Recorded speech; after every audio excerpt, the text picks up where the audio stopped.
dirigiendo y me toca a mí la enseñanza del día de hoy. Así que vamos a pasar entonces a la enseñanza de hoy día. Permítanme orar antes de partir. Ya lo conecté. Muchas gracias. Sí. Padre, te damos gracias nuevamente, Señor, por estar acá. Se ha leído tu palabra en este momento, Señor, y es una palabra que es una bendición. En sí es una bendición. Te queremos pedir para que esta palabra quede en nuestro corazón, Señor, para que tú nos enseñes cómo tú quieres que manejemos el dinero de una manera que te honre, Señor, y que también sea para nosotros no una carga, sino que todo lo contrario, una felicidad. Poder gozarnos, Señor, cuando nos toque ofrendar, cuando nos toque tomar decisiones respecto al uso del dinero. Señor, te pedimos por todas estas cosas en el nombre de Jesús. Amén. Amén, amén, hermanos. Bueno, hoy, antes que nada, me había olvidado esto. Agüita tengo acá, muchas gracias. ¿Saben lo que es esto? Miren para acá. Muy bien, una calculadora. Muy bien, entonces hoy día quiero preguntarles, o no, mejor dicho, animarlos a que dejen la calculadora. Que dejen la calculadora al momento de ofrendar. ¿Ya? Y la cambien por una calculadora distinta, una calculadora espiritual. Una que se encuentra al interior de nuestro corazón. Porque los datos con que van a calcular sus ofrendas no son terrenales. Es más, los datos con que van a hacer sus presupuestos mensuales o anuales también son espirituales.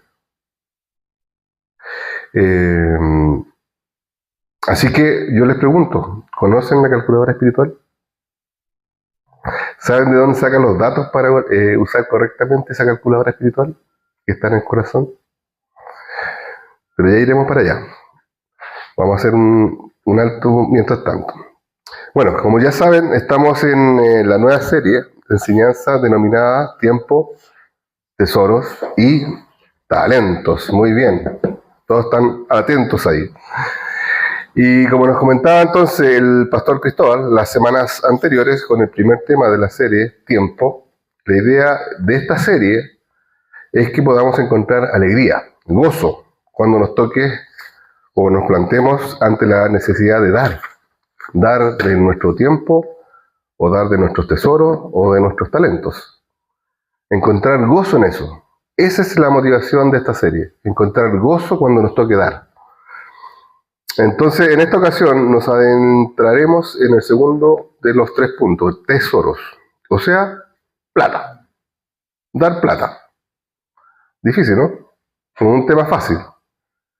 Porque ¿para qué estamos con cosas? En realidad, a todos nos cuesta un poquito el tema de la plata, un poco más, un poco menos, pero todos tenemos ciertos temas con la plata.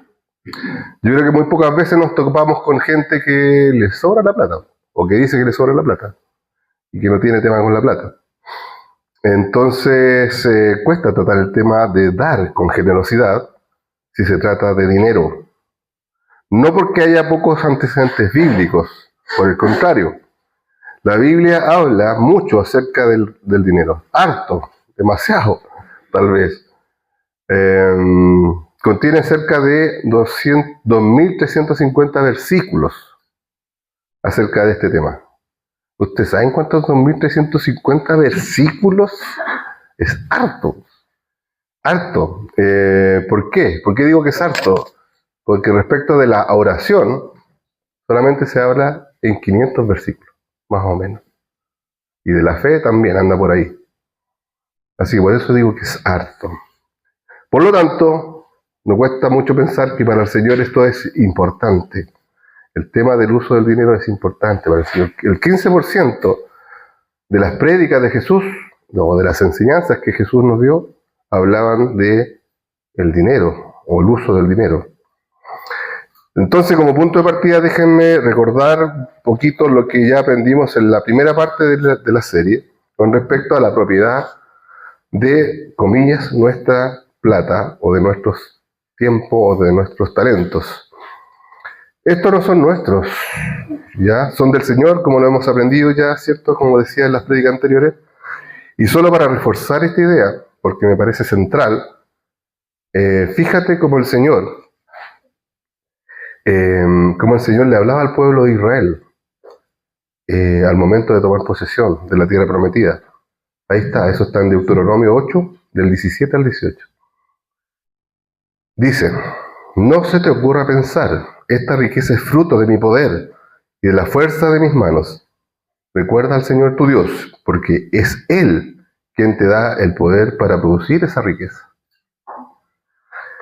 El llamado que hace Dios a su pueblo es fuerte.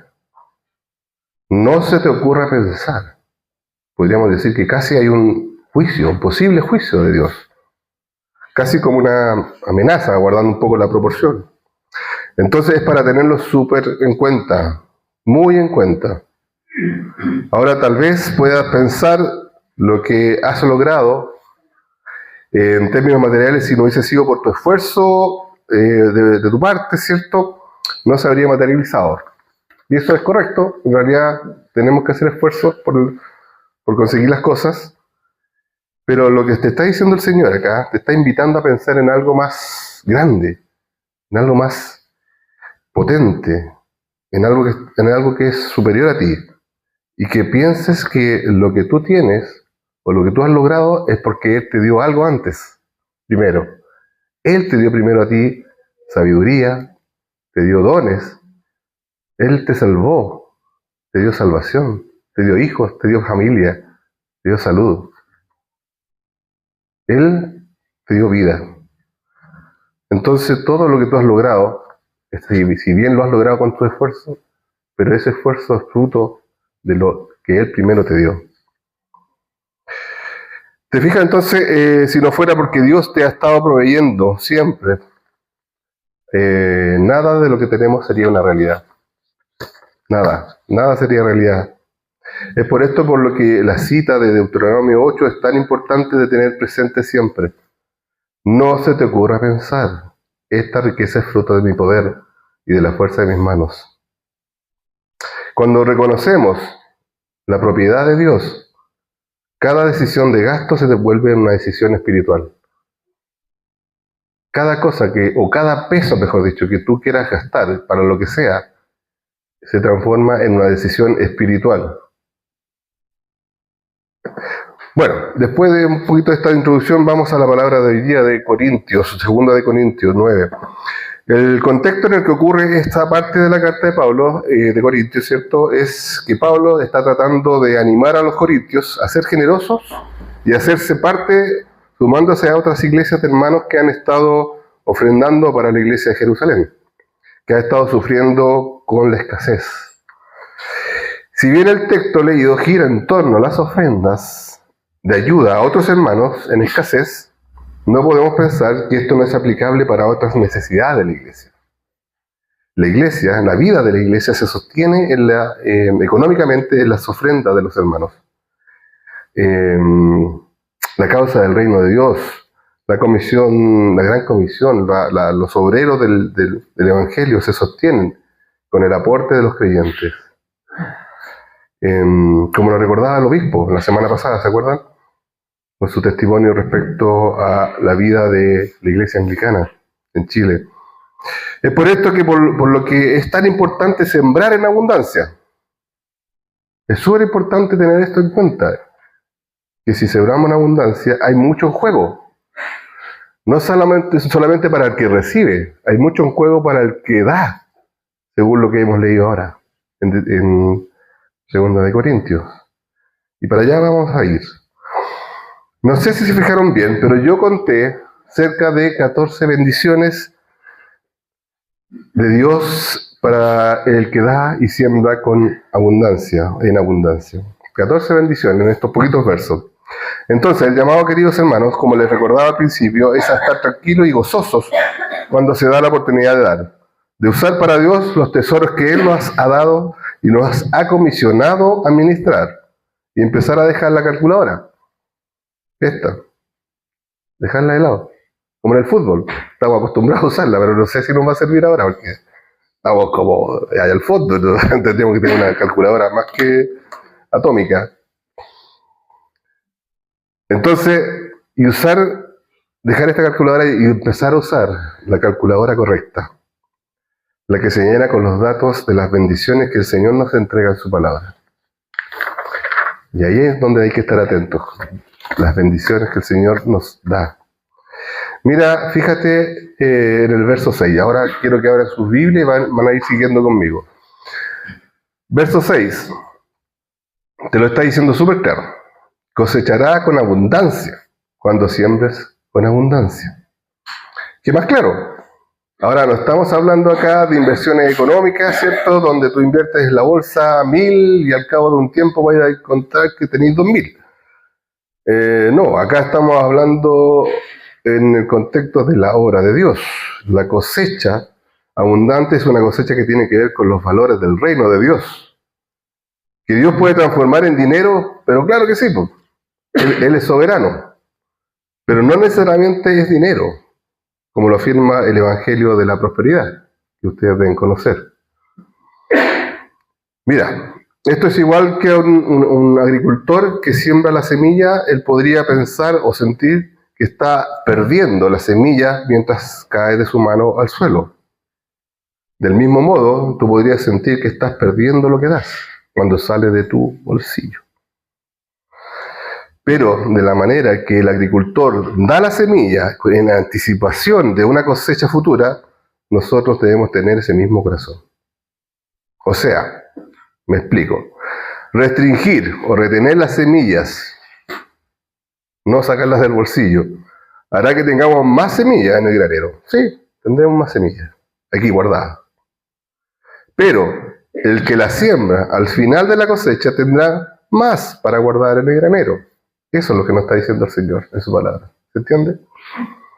Verso 7.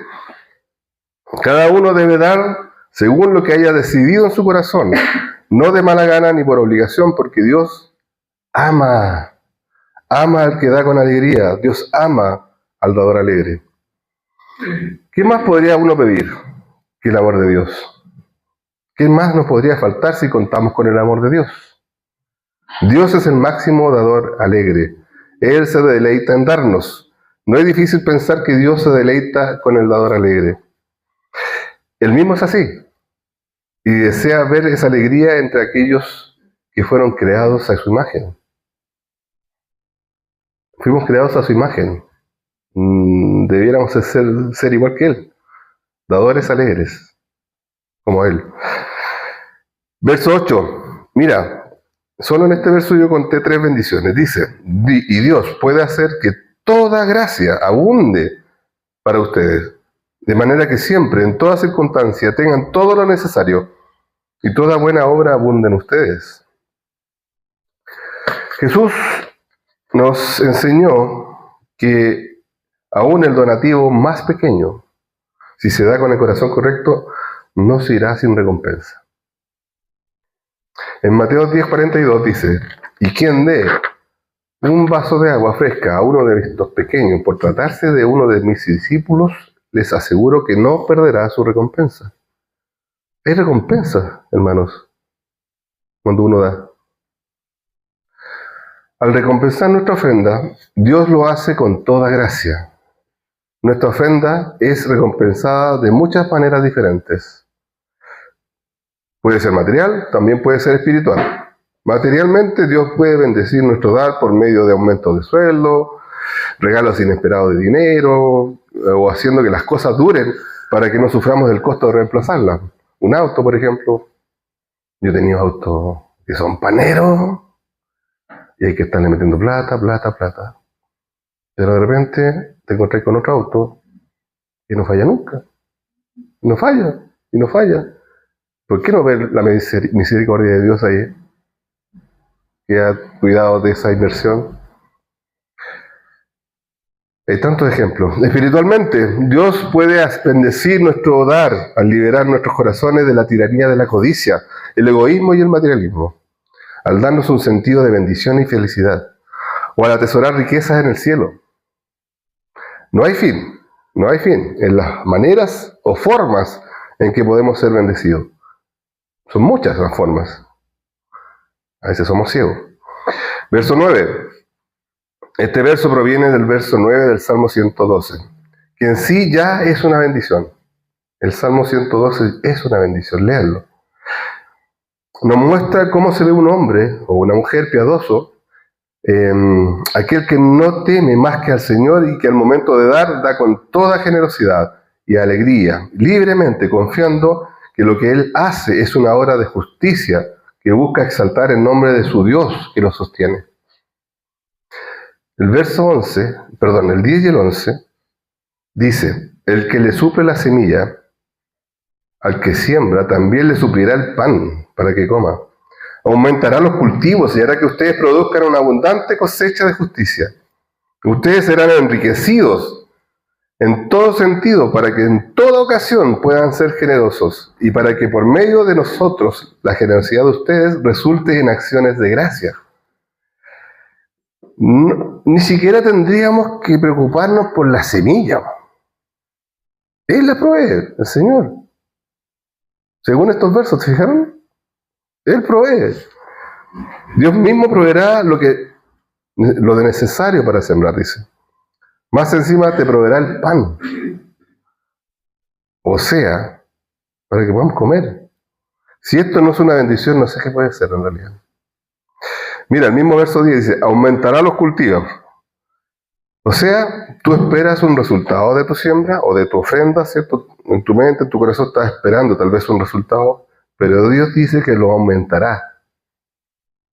Aumentará lo que cultives. Es decir, habrá resultados más allá de lo que nosotros podemos imaginar, ya que le aumentará los cultivos, haciendo que produzcamos una abundante cosecha de justicia. ¿Se fijan? No hay mérito nuestro. Es pura gracia y bendición de Dios. Bueno, acá la lista es como súper larga y clara. Yo aquí la hice para que se nos abra más el sentido. Dice, suple de semilla, suple de pan, aumenta los cultivos, hará que produzcamos una abundante cosecha de justicia. Seremos enriquecidos en todo sentido, para ser generosos en toda ocasión. Crecerán las acciones de gracia por medio nuestro.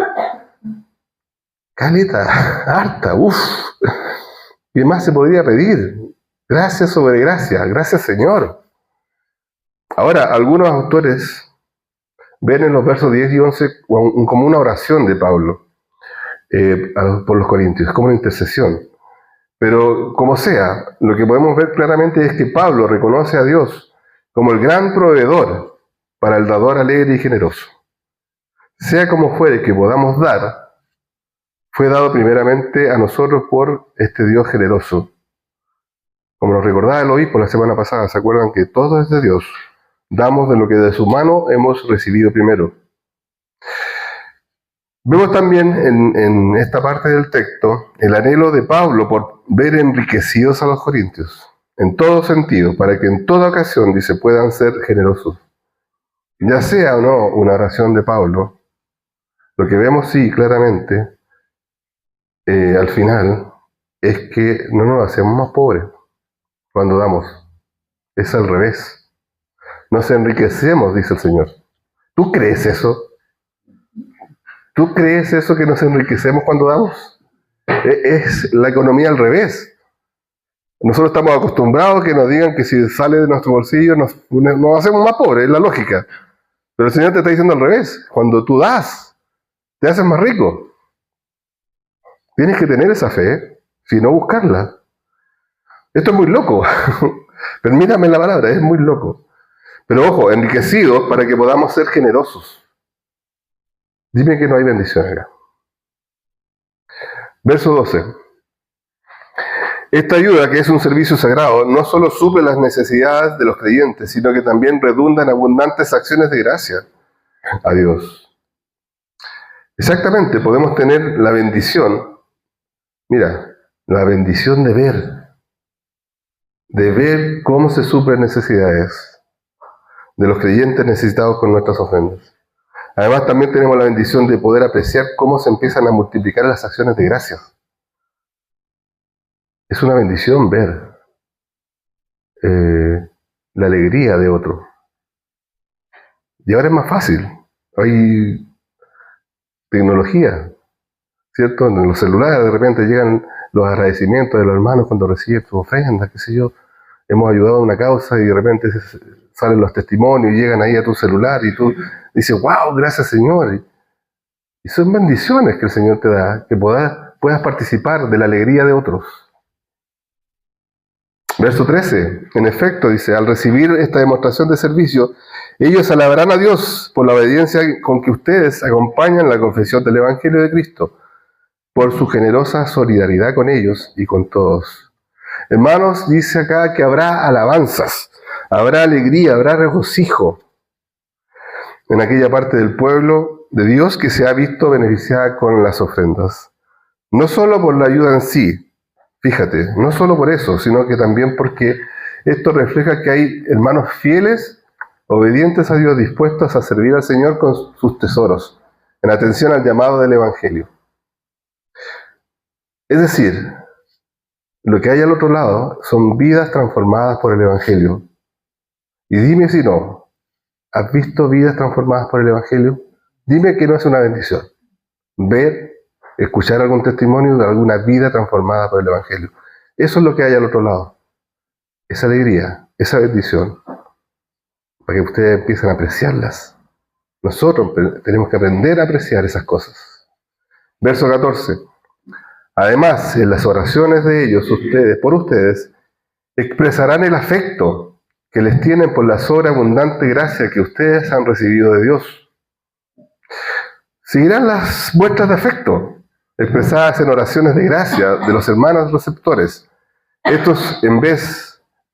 vez agradecidos por tener la posibilidad de ver esta vez la bella obra de Dios en aquellos que siembran con alegría. Hermanos, no sé ustedes, pero yo creo que me quedé corto. Son más de 14 bendiciones. Es interesante ver cómo en estos pocos versos, Pablo nos muestra la belleza de dar. Hay belleza en dar. Y dar generosamente, sobre todo. Pero también me llama la atención que pese a toda esta belleza, muchas veces no somos capaces de reaccionar con alegría, o con confianza, o con fe, o con gratitud. Preferimos sacar la calculadora, esta cosa, y sacar cuentas con datos limitados y egoístas. Yo diría que vemos en realidad, más bien que nuestros problemas son superiores a las bendiciones que hemos escuchado. Y sacar cuenta con datos limitados es el error. ¿Por qué? Porque las bendiciones que el Señor te está diciendo que hay en la Biblia, en la palabra de Dios, son bendiciones, no son problemas, son bendiciones. Y los vemos metidos en esta dinámica de apatía, de desconfianza, al momento de sembrar o dar de nuestros tesoros. Hermanos, si este fuera tu caso, te animo a que puedas estar leyendo nuevamente este texto y orando al Señor que te ayude a encontrar gozo en el dar y hacer tuyas estas bendiciones al momento de dar, y que te ayude a usar la calculadora correcta, no esta, la que está acá en el corazón, con los datos correctos. Entonces, para que esto no te ocurra y te puedas convertir en un gran dador alegre que siembra en abundancia y que deja atrás la vieja calculadora, vamos a mencionar algunas ideas, algunas para ponerlas en práctica, para que puedas gozarte en el Señor, dando con abundancia. Primera, mira. 1. Lo que Dios te da, lo quiere dar a través de ti a otros. ¿Ya? Adelante. Dios usa a personas como tú o como yo para dar a otros. Mira a tu alrededor y pregúntate, ¿serás una taza o serás un jarrón? Si eres una taza, si dices, yo voy a ser taza, simplemente te vas a llenar Y eso es todo. Y te servirás a ti mismo.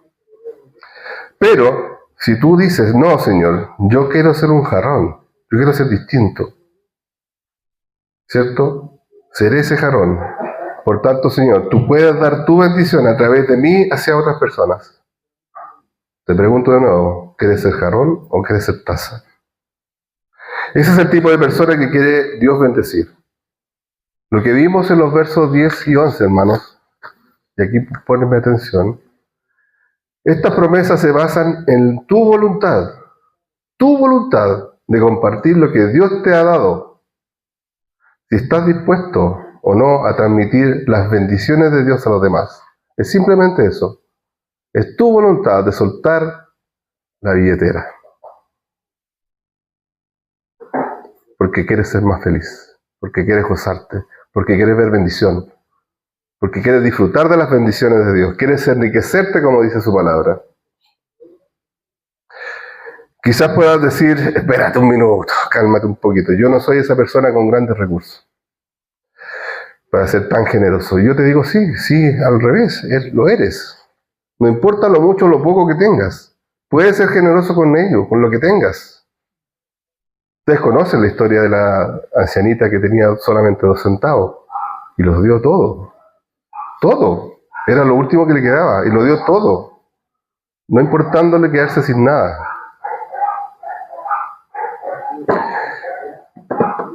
La idea de que no tengo suficiente para dar es un mito.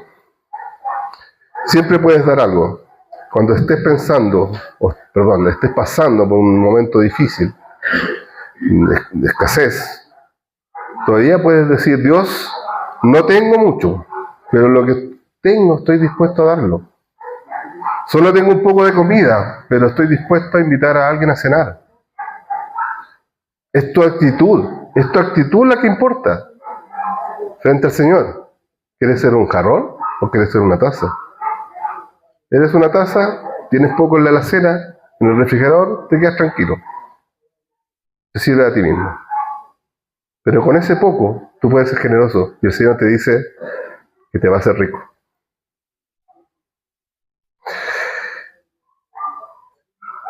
Cuando haces esto, Dios promete 3 cosas. Primero, crecerás espiritualmente. En segundo lugar, te usará para satisfacer las necesidades de otras personas. Y tercero, le traerás gloria. Gloria a Dios. Cuando compartes lo que tienes, Dios abrirá la puerta de la bendición en tu vida, de maneras que no te puedes imaginar. El punto 2, fíjate. Revisa tu historia con el Señor. ¿Qué es esto? ¿Alguna vez te ha faltado la plata a un nivel que te hayas visto tan pobre que te hizo arrepentirte de las ofrendas que has dado? Lo repito, ¿alguna vez te has sentido tan pobre al nivel que te hayas visto que tienes que arrepentirte por las ofrendas que has dado? Espero que no. Espero que no hayas pasado por algo así. Personalmente no creo. Dios no es deudor de nadie. Para dar para la obra de Dios, en realidad debe ser de las mejores inversiones que hay. Es ganar o ganar, según lo que hemos escuchado. Revisa tu historia con Dios, seguramente verás que la fidelidad de Dios es a toda prueba. Revisa tu historia con Dios, seguramente nunca te ha faltado nada. Punto 3. Dar por una buena razón no es una moneda de cambio. Tal vez tengas las mejores intenciones en tu corazón para dar para alguna causa, pero esta no debe transformarse en tu corazón como una especie de herramienta para presionar a Dios para que te premie según tú estimas que debe hacerlo. Dios no se deja manipular y te debes arrepentir y pedir al Señor aclare tus intenciones cuando das.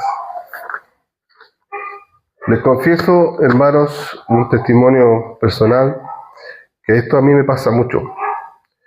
Me ha pasado algunas veces, en realidad. Y he pasado por esta situación cayendo en la tentación de dar, esperando algo a cambio.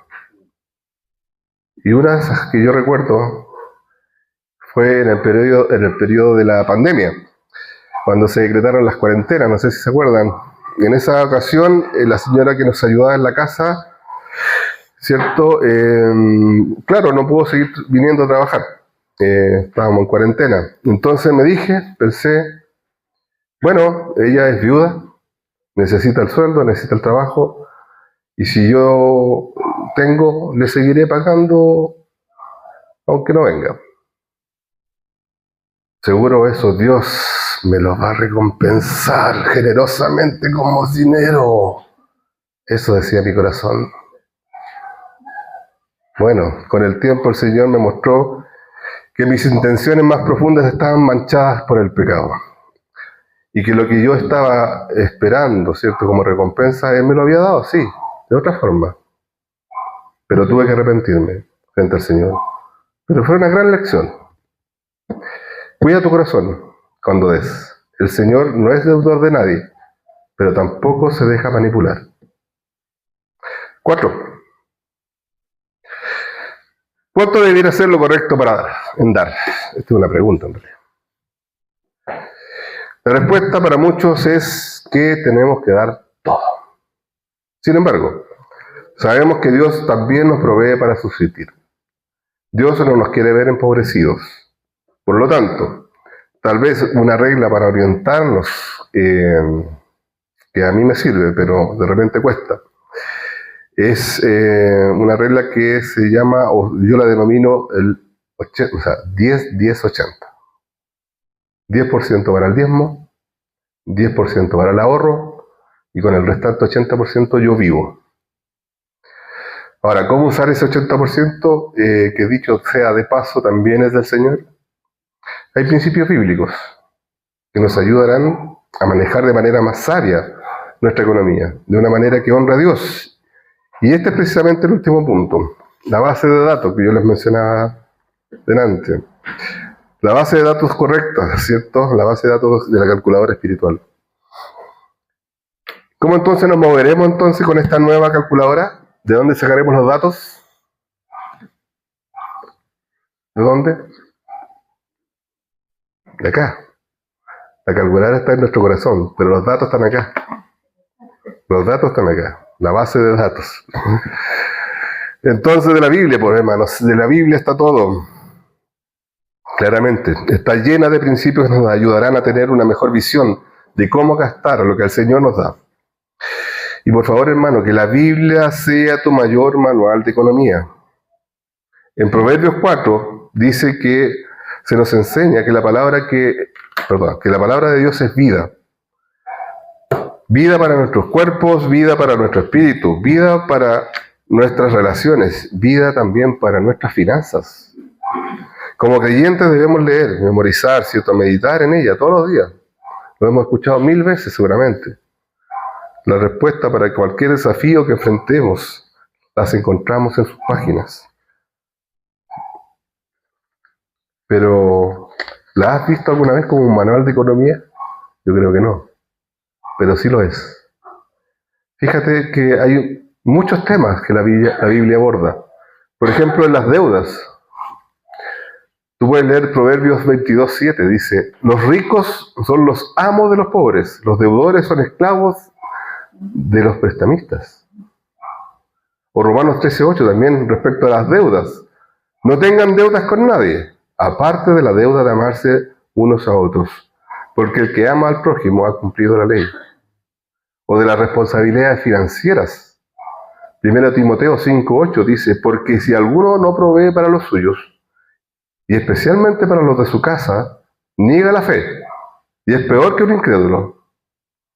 Y en fin, hay muchos temas que la Biblia aborda. Lo que hemos abordado hoy día, las ofrendas, la codicia, la provisión de Dios, etcétera, etcétera. Son 2.350 versículos, hermano. Es harto. Es mucha información.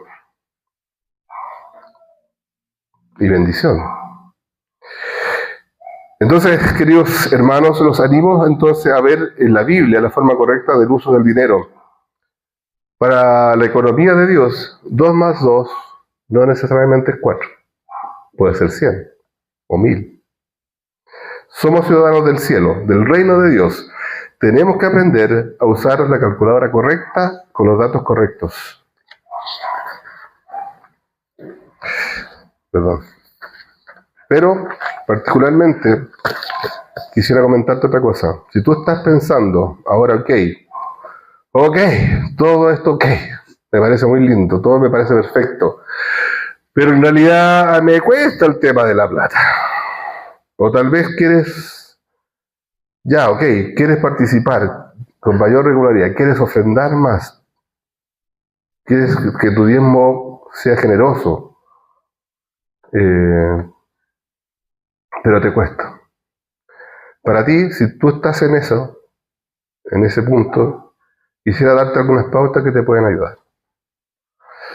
Mira, primer punto, parte con lo básico, hazte un presupuesto. Un presupuesto que refleje tus ingresos y tus gastos. Un presupuesto que es básicamente una lista de ítems de gastos, o sea, el arriendo, no sé, las cuentas, la luz, el agua, el supermercado, la locomoción, etc. Contrastado, ¿cierto?, con tus ingresos. Que también pueden ser varios, no solamente tu sueldo, pueden tener arriendos, qué sé yo, herencias, etc. B, hecho el presupuesto, podrás visualizar de mejor forma dónde estás gastando en exceso. Y por ende poder determinar si puedes bajar tus gastos. Y por lo tanto, ser más libre para poder ofrendar o dar. C, si igualmente te complica ir en esa dirección, pide ayuda. Pide ayuda a un tercero. Un hermano tal vez que tenga más experiencia en el manejo de planillas Excel, qué sé yo, y te ayude a armar tu presupuesto y así visualizar tus áreas de gastos que pueden ser mejoradas y por ende poder hacer tus ofrendas más ordenadas. D, trabaja en aquellos ítems que están desordenados. Los identificaste, ahora debes trabajar en ellos. No los dejes así en visto, debes trabajarlos. Haz un plan para ordenar tus gastos que estén desordenados. Si también eso te complica, pide ayuda a un tercero. D, y por último, no sé si ustedes sabían, pero hay una comisión, o quiero recordarles para los que ya lo habían escuchado, que existe una comisión de hermanos en ISA Loprado, un equipo de administración y finanzas, compuesto por hermanos que tienen ciertos dones en estas áreas, que se han hecho disponibles para la iglesia. Entonces, acá desde la iglesia de Loprado estoy yo, el burro por delante, está Caro y está Joaquín, ¿ya? Y de ISA hay otros más. Entonces, si tienes en tu corazón el deseo de ordenarte para poder ofrendar con mayor libertad y gozo, habla con alguno de estos hermanos que te mencioné, para que puedas empezar a orientar tu presupuesto, tus gastos. Termino con esto, hermanos. Quiero volver al verso 9. El verso 9 también del Salmo 112, porque hay uno que sí dio todo lo que tenían los pobres como nosotros, que no teníamos ni vida. Si hay un ejemplo de un dador alegre que se despojó de todo para que tu alegría fuera plena en él, fue nuestro Señor Jesucristo, quien vivió entre nosotros para mostrarnos el carácter de Dios, pero también para mostrarnos cómo vivir para Él, siguiendo su palabra, como nuestra mejor guía para nuestro mejor bien. Si bien sufrió y padeció, ¿cierto?, el martirio de la cruz, al darse y entregarse para nosotros, Dios lo exaltó hasta lo sumo y le otorgó el nombre que está por sobre todo nombre, para que ante el nombre de Jesús se doble toda rodilla en el cielo y en la tierra y debajo de la tierra, y toda lengua confiese que Jesucristo es el Señor, para la gloria de Dios Padre. Sembró en abundancia y cosechó en abundancia. Amén. Oremos. Padre eterno, gracias por tu palabra, gracias por estas bendiciones que estás entregándonos siempre, Señor, para nosotros. Hemos aprendido tantas cosas hoy día, Señor, y queremos ponerlas en práctica. Queremos ser generosos con lo que tú nos das, no creernos dueños de lo que tú nos das, Señor, ayúdanos a tener las perspectivas correctas, las ideas correctas, cuando se trata del manejo de los dineros, Señor, del manejo de las cosas que tú nos has dado libremente, para que nosotros podamos administrarlas como te honren, Señor. Señor, ayúdanos a tener esta perspectiva de reino, de celestial, que tú quieres que tengamos, Señor.